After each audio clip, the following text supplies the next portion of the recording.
It's the Cavaliers Basketball Club Podcast.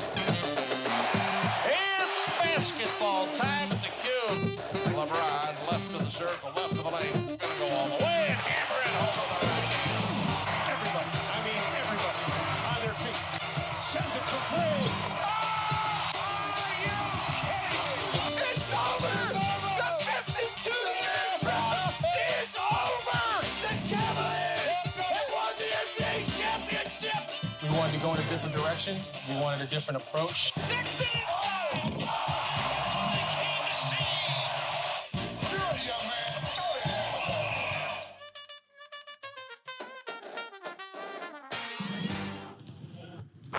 The shoot-around. Welcome back to the club. It's been a rough one, as usual, but we're still excited to be talking Cavs basketball. What a week. Just loss after loss after loss, all at home. We will get into what we saw in the team's play and also break down how the injuries this season have dictated the success or lack thereof for the team. The Suns came to town on May 4th, and the Cavs ended up forcing this top team in the West to overtime, which was impressive. However, Phoenix scored the first 15 points of OT, outplaying the injured-ridden Cavaliers to get the 134-118 win. For the game, Devin Booker scored 31 points, and Chris Paul added 23 and 16 assists. On a positive note, Isaac Okoro scored a season-high, career-high 32 points, and Colin Sexton added 29 and 7 assists. Sadly, this was Cleveland's 7th straight loss. The Heat came to Cleveland and they were on fire. Kendrick Nunn, a dude who has trouble finding playing time, scored 22 points, and Duncan Robinson added another 20, shooting 6 of 9 from 3. The rest of the starting squad were in double digits, helping the Heat get the 124-107 victory. The Cavs were led by Kevin Love and Sexton, who each had 25 points. In classic Cavs form, the third quarter was an issue, where the Heat went on a 19-8 run that featured 3 Robinson three-pointers. Their poor third quarter play has been their kryptonite for many games this season. The Wizards were in town on April 30th and pummeled the Cavs, winning 122-93. Russell Westbrook posted his 31st triple-double of the season with 15 points, 12 rebounds, and 11 assists. Bradley Beal added 19 points on 8 for 24 shooting. This game was frustrating to watch. Sexton was able to score 22 points but looked rusty coming back from a concussion, coughing up a career-high 8 turnovers. Jetty had 14 points and Garland added 12, but departed with a left ankle injury in the third. Yet another Cavs injury. Oh boy. On top of that, Kevin Love did not attempt a shot and went scoreless in 22 minutes. On April 28th, the Cavs hosted a fellow lackluster team in the Orlando Magic and lost 109-104. Orlando was led by Gary Harris, who had 19 points, and Cole Anthony, who added another 18. Cleveland again looked lost in the third quarter, scoring a bleak 17 points. The Cavs came back with a ridiculous 43 points in the fourth, but weren't able to steal a victory. Garland took the reins, leading the team with Sexton being out, scoring 25 points and dishing out 10 assists. If this team is going to have any success in the future, they need to take every opponent seriously. This was another really bad week filled with strange lineups, lackluster third quarter play, and weak defense. They almost stole a win against the Suns, and you ended up going to see the Heat game, so we should chat about those. Yeah, let's end with the Heat game. Let's talk about the week full of losses. What did you think? What did you take away from all that sadness? As we mentioned, the Cavs had their 7th straight loss this week, so that kind of tells you a lot. They've had an inconsistent lineup throughout this week and past weeks. You know, at the start of this week, they didn't even have Sexton playing. It was Garland that started without Sexton. That Magic game was just ridiculous. Watching that, it was disheartening, coming out of the second half. They just, again, looked lost over and over again. I mean, I don't know what JB is saying to them. I don't know why third quarters have been such a problem for them. Usually, you want your team to come out and at least score 20 points. And I would say, we don't have the official stat in front of us. I would say in the majority of their losses, they're not hitting 20 points in the third quarter. You had mentioned something about the Bulls because you grew up in Chicago and you're a Bulls fan for such a long time. And you and I both commented on how one of the best things the Bulls did, what made them so excellent during the Jordan era, is they usually always won the third quarter. The third quarter was how they dominated the game. When you come out of halftime, if you come out flat, you're only going to win 20-ish games. So it's just kind of frustrating, especially going back to the Magic game. The Magic are not a good team. The Magic have won less games than the Cavs,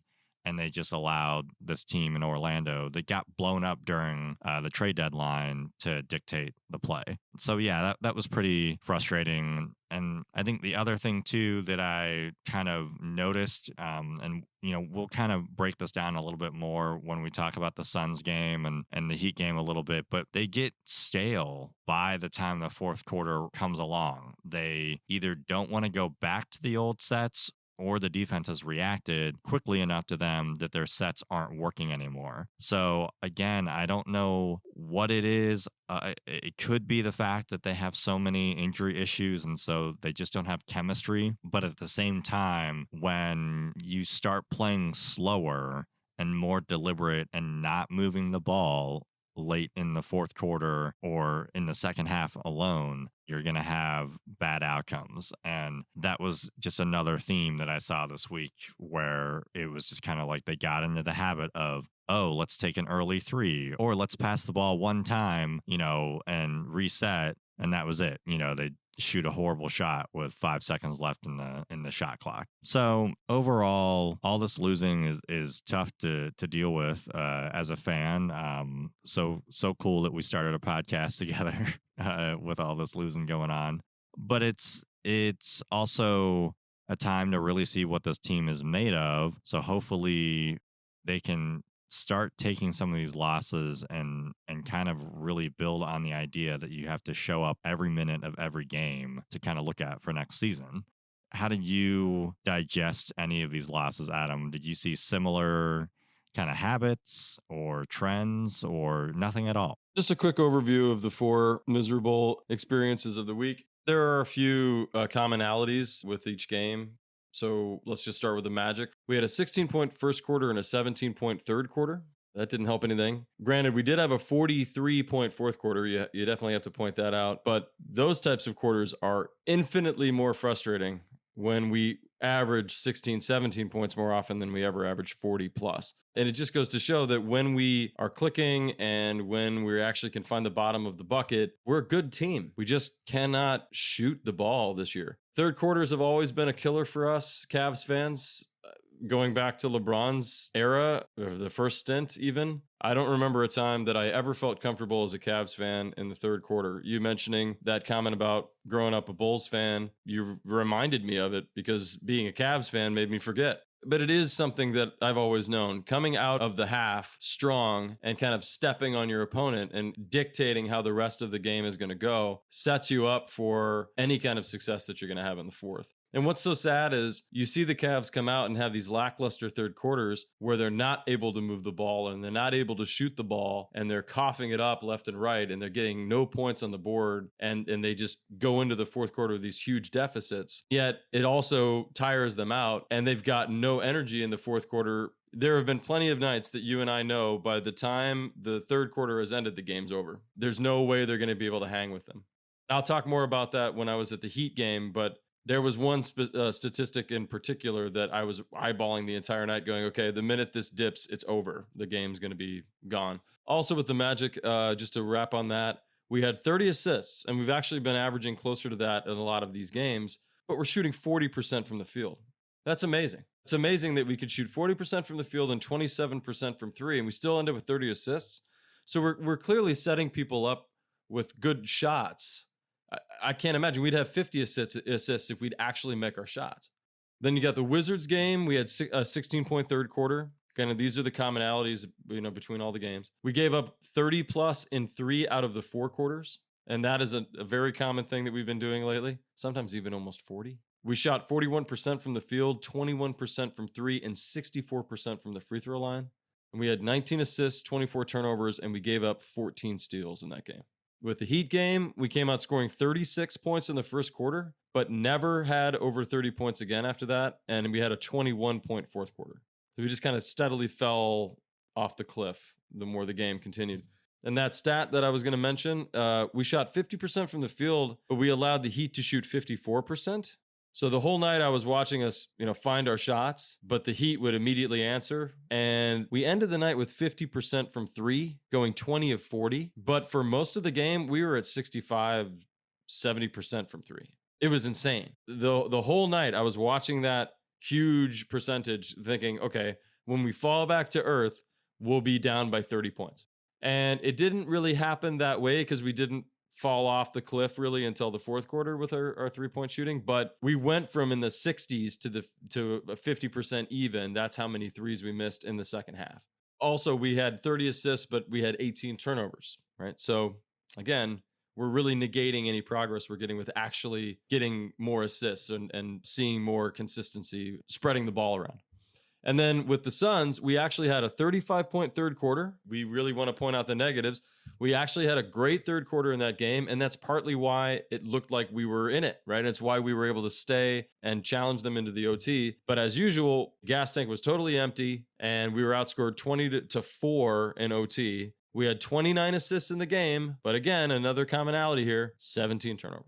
So it's a lot of numbers here to go over, but Colin and I don't want to go through each game anymore and talk about the specifics. There's no reason for that. At this point, why we're losing is apparent. It's on the stat lines. It's right there in front of your face. And if you're watching the games, there's a consistency to how we're losing them. And so there's no point in highlighting each one individually. These are the numbers that line up and prove that if we could just improve our shooting percentage, we could score more consistently coming out of the half. And if we could hold these teams to less than 30 points a quarter, we'd have a chance to win the game. Oh yeah, and then the almost 20 turnovers we're averaging a night. As a Cavs fan and watching these, we're also seeing that we can feel this happening or seeing it in the game where automatically, like what you were talking about when you went to the Heat game, it's awesome that you were kind of like looking at that one stat line and be like, okay, when that 3-point shooting drops some, we're going to have an issue. And that's what we're kind of seeing in all of these games, right? Where even with the Suns game, I loved how they played against the Suns. I mean, they really took it to them. However, as I was mentioning earlier, the fourth quarter, they started having weird possessions. The hot hand for that fourth quarter was Okoro. Okoro was having a career night, and for whatever reason, there was a little two-man game going on between Sexton and Love that didn't include Okoro. I was screaming at the television. There were 4 or 5 times when Okoro had the ball on the other side of the floor with Chris Paul like 5 feet away from him, and he should have had the ball in his hands, and Okoro would have driven the ball against Paul, who he has size, speed, and strength against, and hopefully would have gotten a bucket or drawn a foul, right? So that was an instance where you're seeing that they have a guy who's having a career night and a successful night against the Suns, and they didn't know what to do with it. So the thing that was a little frustrating for that was it was this new thing, this new wrinkle where, you and I are on that Okoro wagon. That was kind of like, son of a gun. They don't know what to make of it, though. And eventually Okoro did get his. He forced the game into overtime. They need a little bit more of that. They need to get into these closer games. They don't need to force the game into overtime, but they need to get into instances where they are figuring out who has the hot hand to actually make opponents scared. Because in everything that you laid out in those stat lines, if they keep allowing over 30 points, if they keep having poor third quarters the rest of the season in these last 7 to 8 games, they're not going to develop that other instinct of like, all right, Jetty's got the hot hand right now. Okay, Allen's really working the post. They're going to get lost again, like what they did with the Suns, where they got there. They couldn't get over the finish line, but they need to be able to kind of work that muscle. We want to be respectful with this podcast because we understand that from a fan's perspective, we do not have the insight of the conversations that go on between the coaching staff and the players and the organization and everything else. We're not privileged to that stuff. We'd like to be, but we're not. And we have to kind of from afar read the tea leaves, and then point out the elephants in the room. The thing that we've been saying for several weeks now, and the thing that I noticed even more so by going to another game, was that Kevin is not fitting out there. It's not making a ton of sense for him to be out there if the Cavs are hoping to find their way into the playoffs at the end of the season. Now, at this point, I don't think that's possible, so I'm not here to have that conversation. But a week ago, it still was. And I think they really sacrificed any opportunity that they had to round out the season with that opportunity, but by insisting that Kevin needed to be able to fit into this particular rotation this season. I see a guy that's admitting that he's 60-70% out there. And even though in the Heat game, he had 25 points, I thought it was a selfish 25. That was just me. I was sitting there watching the whole thing, and when you're there at the game, you can kind of hone your sights on one player a lot more because there's just not that two-dimensional division and where they decide to cut the camera. And I can just train my sights on one player the whole time they're out there. And I did that for the most of the game. When Kevin was out there, I looked right at him and focused on how he rotated off of offense onto defense, how often he challenged underneath for rebounds, how often he even put himself in position for a rebound. And he ended with 6 rebounds for the night, but he pulled a lot of those in the last few minutes of the game. I saw a guy that, he lucked out. He took some big threes and made them, and that helped his point total.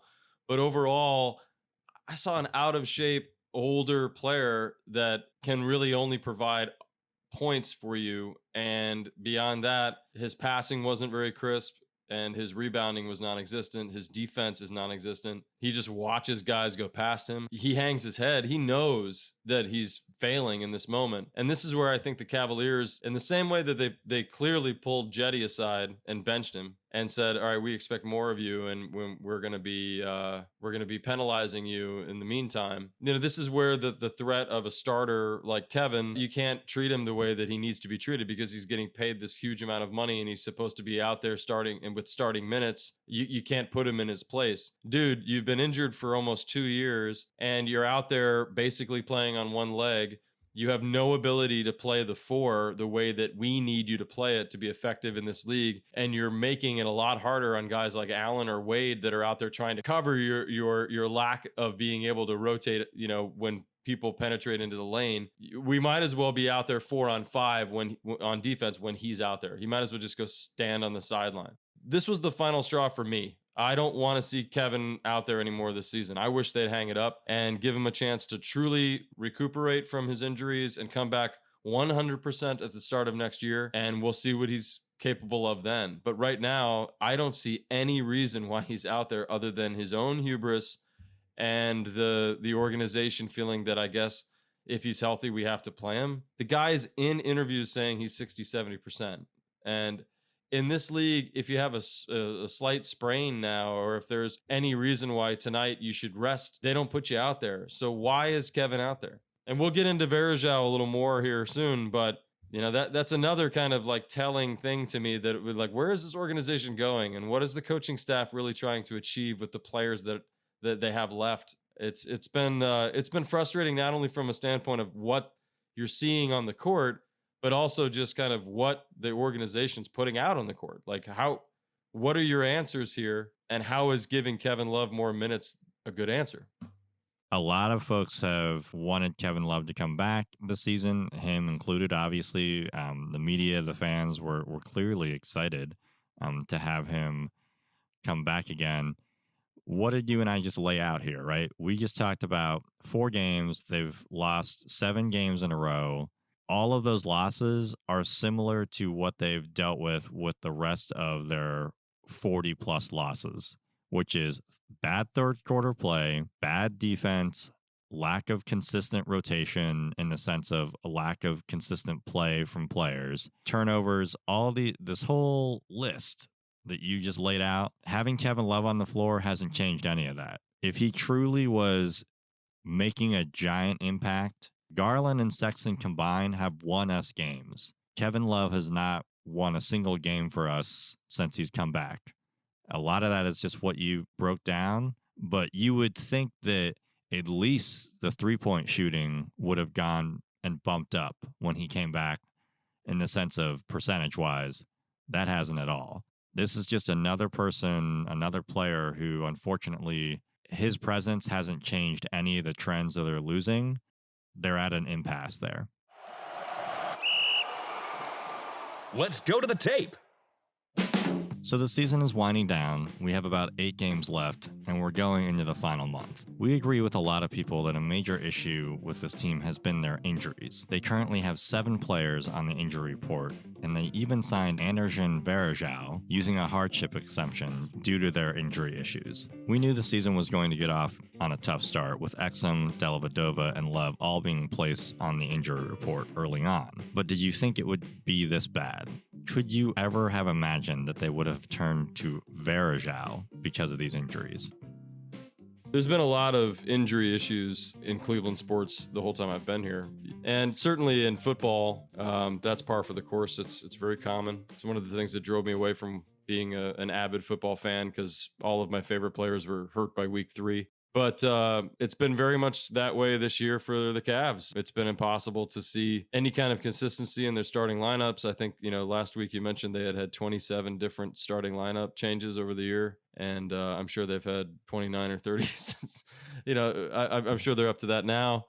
It's hard to talk about. What am I supposed to say? It's not as tangible as, they need to practice something, or they need to train, or I don't understand why we seem to be constantly hit with these issues. I do think the NBA is paying more attention to their players and certainly calling out concussions more often and certain sprains and things like that. And it seems like the new NBA is to rest players throughout the season and to not lean on this idea that all 82 games are important.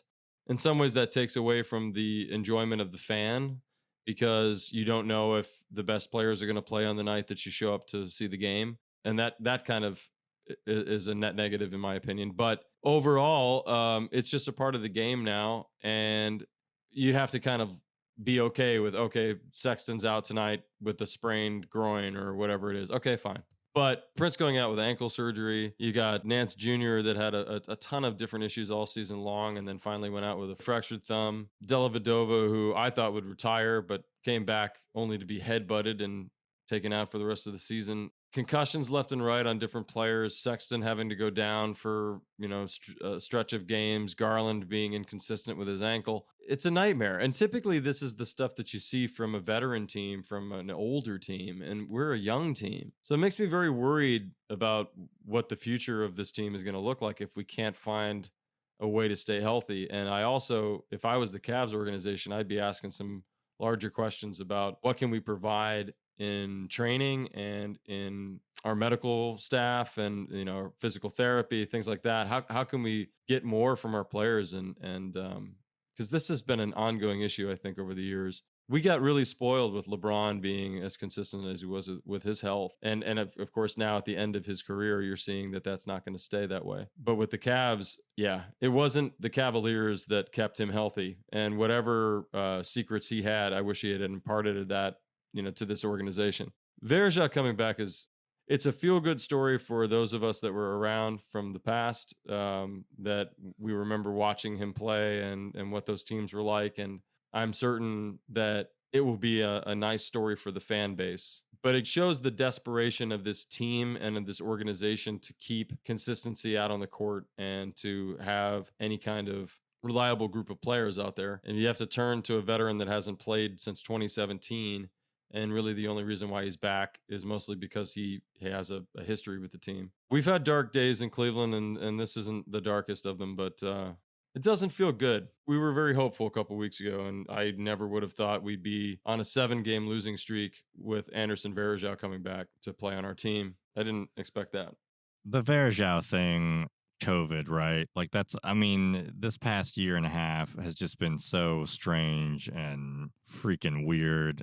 Varejao was a solid player for us. Obviously, he helped us in the postseason. He helped with getting us to the postseason occasionally. But he was an energy guy, right? He'd come in and really, get the team excited. He'd dive for rebounds. He'd take charges. Yeah. I think the thing that's kind of weird for me is that it's such a blatant publicity stunt. It was so odd. He's gonna get a couple minutes here or there. Okay, cool. That's how you kind of want to wind the season down, whatever. But I thought it was kind of weird. I would say with the injuries, I completely agree. I felt that at the beginning of the season, I wasn't too concerned at first. I was kind of like, all right, well, Love is out for a bit, but, we have Nance, and Nance is really filling out his role. And then when we traded for Prince and Allen, I was like, all right, awesome. That's a guy who could play the 4 for a little bit. And I was really hopeful that they were going to have these positions solidified. Now, the strangest thing was they allowed Dellavedova to go that long with injuries, and obviously he also had the appendectomy, so that was even longer. But they never really sat down and said, like, okay, we're going to go out and sign an actual backup point guard, just out of respect for Delly, I guess. But I thought that was strange. You and I talked about how initially he's had so many concussion issues. For his health, I was like, can we get somebody else that's another body? And, they traded Exum away, but he also had injury issues and he hasn't played much at all. So injuries are becoming a little bit of a problem. When Sexton started missing stuff and when Garland started missing a few games here and there, I started to get a little bit more concerned with just having presence on the court with your top talent, right? All of our young core, they're all under 22, or they're 22 and younger. I think Allen just turned 23. You would think that all of those guys are playing at least all but like 5 or 6 games and not closer to 10 or 15 games that they're missing, right? That's been a little frustrating. I mean, even when we traded for Hartenstein, then he got hurt in this past couple of weeks. So we went from an episode of just saying how like the team needed to push and just say like, all right, let's try to get that 10th spot and see if we can make some noise, at least scare some teams. And then in a week, it was just kind of off the rails on the injury front. We lost Stevens, Hartenstein, Dellavedova. It was just such a disheartening thing to see that they all of a sudden their rotation went from about 10 guys. Like we legitimately were like, oh, all of a sudden their rotation is so deep now, to we put out like episode 10 and their rotation went to 7 almost. I don't know how the team moves forward with a super gritty mindset for the rest of the season, which is what they've kind of hung their hat on. I think the only silver lining on any level of that is we have seen some solid development from some of these younger players. So maybe Broderick Thomas gets a little bit more playing time. Maybe Stevens does come back eventually and we kind of see more of that. And maybe Wade continues his hot shooting. Wade took a little bit of a dip when Love came back, but recently he's shot 60% from 3. If those guys can kind of keep being reliable bench players, then that helps the team next season. You know who you can trust if injuries occur again, that these guys can kind of fill in a little bit. Yes, Anderson Varejao, in case anybody listening does not remember his time with Cleveland. He played for the Cavs from 2004 to 2016, and he played 591 regular season games with the Cavs. He was phoned up by Kobe Altman just last week, and Altman delivered the good news, which was, hey, Andy, let's do this. We're going to bring you back. And it was a moment that he apparently took to himself like, wow, it's really going to happen. Then he did state, Cleveland is home for me. I love the city. I love the fans. I love the organization. I'm happy to be back. It's not just the end of this season. It's the 12 years that I've been here. That all counts to me. I was always ready to come back, to be honest. I'm excited. It feels like I never left. So in some ways, maybe with what is left of this abysmal end to the season, it's a nice feel-good moment for a former Cav and a popular one at that, and the fan base that just needed, I guess, a reason to put a smile on our face. I don't know. I'd take a win. A win would be really nice. That would make me happy. Having Wade get his confidence back. He had a lull when Love came back, but the fact that Wade is back to shooting well again, that's been a positive for me because it's seeing that he's responding, right? It's something about this guy who I hope the Cavs are able to lock him in to a guaranteed contract even longer, because clearly resilient, and he's the type of player that the Cavs haven't had for a while, where he's a bench guy or a starter who can shoot really well and is willing to be also a high energy guy, right? We talked about Varejao. His thing was high energy. Well, that was about it. He wasn't really a great shooter. He was a solid rebounder. Tristan Thompson, super high energy. I mean, that's how he's made his career. Excellent rebounder, not a solid shooter. In the NBA today, the fact that we have a high energy rebounder who's willing to try to guard multiple positions and can shoot sometimes 60% a night, that is a steal in my book, especially the way we found him, right? There are some silver lining positives there. I would also hope that if Stevens is able to come back, I would love to see him play the rest of the season. I would like to even see him start occasionally, maybe the last 3 games of the season, because I love that guy. The next few opponents they have are all playoff caliber opponents. I want him to terrify, an all-star player who's about to go into the playoffs, and Lamar Stevens just is like, oh no, you just had 12 points tonight. And all of a sudden, they're rattled. I would love that more than I have seen Anderson Varejao come back.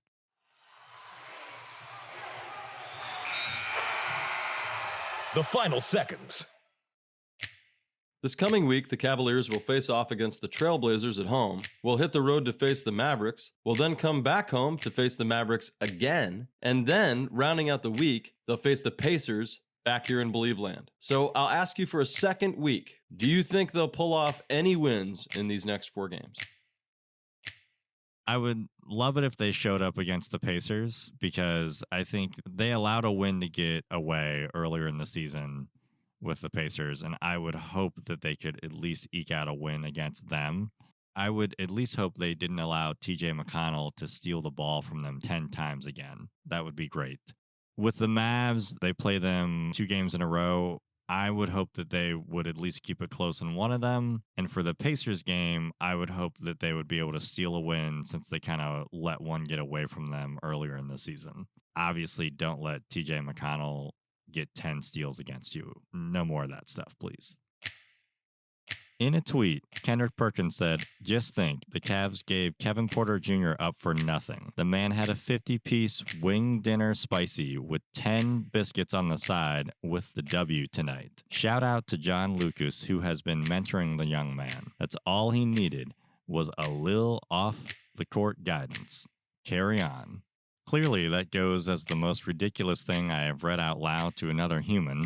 Also, he kind of skipped over some stuff. What is your take on the tweet? Well, this is what I knew was going to happen. I called it. I said it to you. I've been thinking it. I've just been waiting. Who would be the one, right? And I'm not shocked it's Kendrick Perkins to come out and say something so ignorant and ridiculously stupid when it comes to the situation the Cavaliers were in with Kevin Porter Jr. I knew that the minute this kid shows what he's capable of, what you and I know he's capable of, which made it hard to see him go, which made every Cavs coach, everybody within the organization, and every player express sadness at having to let him go. What did you want the Cavaliers to do? Because they put his well-being and his health ahead of the Cavs organization. Isn't that what we're always asking these billionaires and these organizations to do, to care about the player first? If an organization owes something to the player, what does the player owe to the organization? Anything? In this case, the Cavaliers gave as much as they possibly could to Kevin Porter Jr. They said, we are going to help you. We are going to make it about you and not about the game. We're going to provide everything that you need to be successful in this league. And when it did not work out, when he disrespected the GM and the coach, and he made a scene in front of the rest of the players, it put them in an impossible situation where they felt what was best for the organization and for him was to move on. And they didn't cut him. They didn't say, you figure it out. And they didn't even demand what he's worth. They traded him for a second-round pick, and they gave him up to an organization that committed to them in the trade. We're going to care about this guy. We're not just going to put him out there. We know what you've been dealing with, and we want what's best for Kevin moving forward. And so we're going to continue that process. And so now that process has continued, and you're going to give all the credit to the Rockets and nothing to the Cavs because they put him first. I think this is an ignorant, uninformed, ridiculous tweet. And yeah, it's a tweet, so most tweets are these things, but he's a member of the media. He works for ESPN. How about you inform yourself a little bit before you put your foot in your mouth like that? So apparently Joe Varden of The Athletic reported this week, Cavaliers players get taunted by opponents who tell them Colin Sexton won't pass them the ball. This has me thoroughly confused. What do you make of this?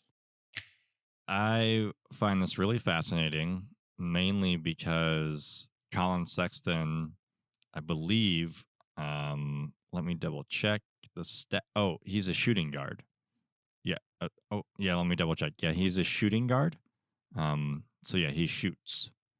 So yes, he has been asked to play backup point guard occasionally and fill in for Darius Garland. But the success that Garland and Sexton have had together is because Sexton is a shooting guard and Garland is a point guard. So when you construct a basketball team, you kind of want certain positions with different characteristics, right? I found Varden even putting this into an article pretty lazy, for lack of a better word, just because it didn't name any players. It didn't name if it was from somebody in the organization that leaked any of this or an assistant coach or anything. You know, just stuff to cause strife, right? But then what happens is other media outlets pick this up and they start referring to Colin as just a guard, not a shooting guard, a guard. So the inference is Colin Sexton, who was drafted as a point guard, isn't passing the ball. Even though if you look at his numbers, they've improved. The last few games, he's had at least 7 assists. It just comes across as pretty disingenuous and a little lazy at times when we see reports like this, mainly because they've been trying to crap on Sexton since he got into the league. You know, there was the whole blow up supposedly with Love and Sexton when Beeline was coach, where everybody was saying that Love was mad at Sexton about taking too much time off the clock and wanted to start the play. Well, that's not what happened. Beeline told Sexton to slow down, so Sexton listened to his coach, and Love was annoyed because he wanted to start the play faster. Guess what? Beeline doesn't have a job anymore. Colin Sexton's still on the team, and he and Kevin Love have what seems to be a pretty solid relationship. I'm going on a bit of a diatribe here, but just lay off the guy. Sexton improves his game every season. He's kind of been put as an outcast, mainly because he is seen as a bit of a tryhard at times. So what? He fits in with Cleveland. He's clearly one of their leaders. He's establishing a culture. And if he's able to get the Cavs to a playoff berth at some point, we're not going to see this stuff anymore. I think Colin needs to keep doing what he's doing. I would like for him to improve his vision passing, but you know what? He's a shooter first. Get buckets. As we mentioned, the Cavs announced on Tuesday that they have officially signed veteran center Anderson Varejao. Let's go back in time. Do you have a favorite Varejao moment? I don't really know if I have a favorite moment. I'll start with a positive, and I'll say that I loved his energy. I considered him for a long time to be our basically 6th man. And this was back at a time when the NBA didn't have the kind of consistent shooting that I think we're starting to see throughout. Most teams now can easily score 100 points on you a night. And that's because just about anybody on the court is efficient enough to shoot 40, 45% from the field. Somebody like Varejao, you didn't see that type of game from him. You were never going to see him get 10 and 10 a night, 10 points, 10 rebounds, because he just didn't shoot the ball that well. But you didn't need him to. He was a high energy guy that would come off the bench and grab rebounds and create a few turnover opportunities and dive for the ball, get some jump balls. And what he was really known for was taking an offensive charge. He was very, very good at getting in front of the offensive player and setting his feet well enough, and he'd get the charge called. I personally think, though, that that's also a negative because, in my opinion, it was the beginning of the end of the erosion of that particular rule in the NBA. Nowadays, guys slide in front of the offensive player, and the offensive player will put their arm out to stop from running into a wall of 250 plus pounds of meat that suddenly stepped in front of them and created a dangerous situation. And because they put their arm out and added a little power, it's going to be an offensive charge. It doesn't matter that the defender didn't put their feet down. And when I was a kid, when you would go to take a charge, they would zoom in on the video and see if there was any room between your feet touching the floor, so your sneaker and the floor. So if it was just lifted a little bit off the court, that would give you enough reason to say, no, he didn't get his feet planted. It's not a charge. That's a defensive foul. Varejao, I think, was the start of the erosion of that call being that strict. He's not the only player that got away with it, but he was the guy. I mean, there were several years, in the NBA where that's what he was known for. And we had some really important game-changing moments on those types of plays. As a fan, I appreciated it at the time, but in hindsight, for years, every time I see a bad charge called the defender's way, in my head, I think, well, you did that, Andy. You were a part of that.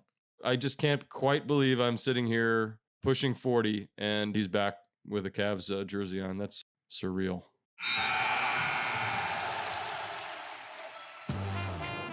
That's it for this week. Thank you for joining us as always. We'll be back next week for episode 13. It was good to talk Cavs. Follow us on Apple Podcasts and other places like Spotify. Talk to y'all next week. Thank you for listening to the Cavaliers Basketball Club podcast. Let's go Cavs!